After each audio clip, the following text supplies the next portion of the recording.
Chapter 8. The Power of the Archons. John's resolve burned steadily, knowing that the souls trapped in the material world could break through the veil of forgetfulness, yet the task ahead weighed heavily on him. The Archons, the forces responsible for keeping the souls in ignorance, were not mere shadows lurking in the distance. They were active rulers intricately woven into the systems of the world. To guide the souls toward Gnosis, John would have to confront the full breadth of the influence. As he stood at the edge of revelation, the familiar figure of light appeared once again. Its glow brought a sense of calm, but John could feel a new tension in the air, as though an unseen storm was gathering on the horizon.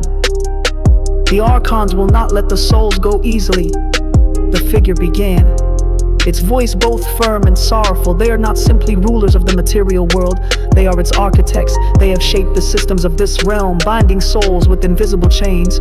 Their power is drawn from the ignorance, division, and suffering of the souls. As long as the souls remain blind to the truth, the Archons thrive. John had seen glimpses of the Archons' control before. Their lies, their manipulation of desire. But now he began to grasp the enormity of their influence. They were not only rulers of individual souls, but creators of the entire false reality in which the souls were imprisoned. How do they maintain such control? John asked, his voice heavy with dread. How can they keep the souls trapped when the light of Gnosis is so near? The figure's light flickered slightly, as though the answer it was about to give carried a weight too great to be fully understood.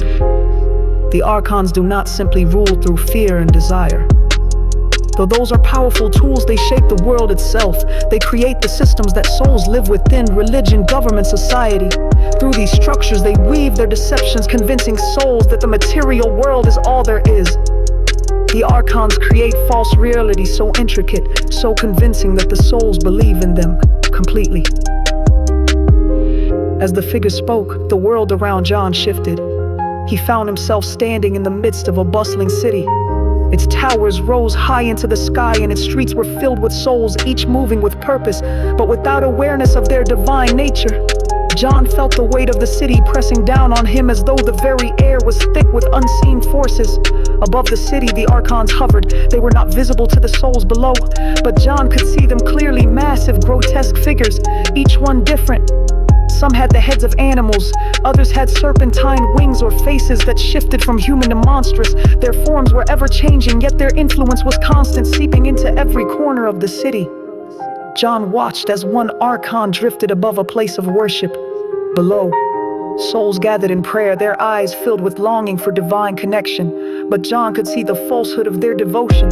The prayers were directed not toward the true source, but toward the Archons themselves, who would set themselves up as gods. The souls, desperate for meaning, had been deceived into worshiping the very beings that kept them imprisoned.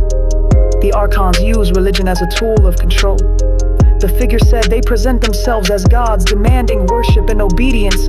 The souls believe they are seeking the divine, but they are only deepening their bondage. The false gods of the Archons offer promises of salvation, but their teachings are hollow, designed to keep the souls blind to the truth. John's heart sank as he watched the souls kneel before the altars of the Archons, unaware of the deception they were trapped in. He saw the Archon above them, its form radiating a twisted authority, feeding on the devotion of the souls below.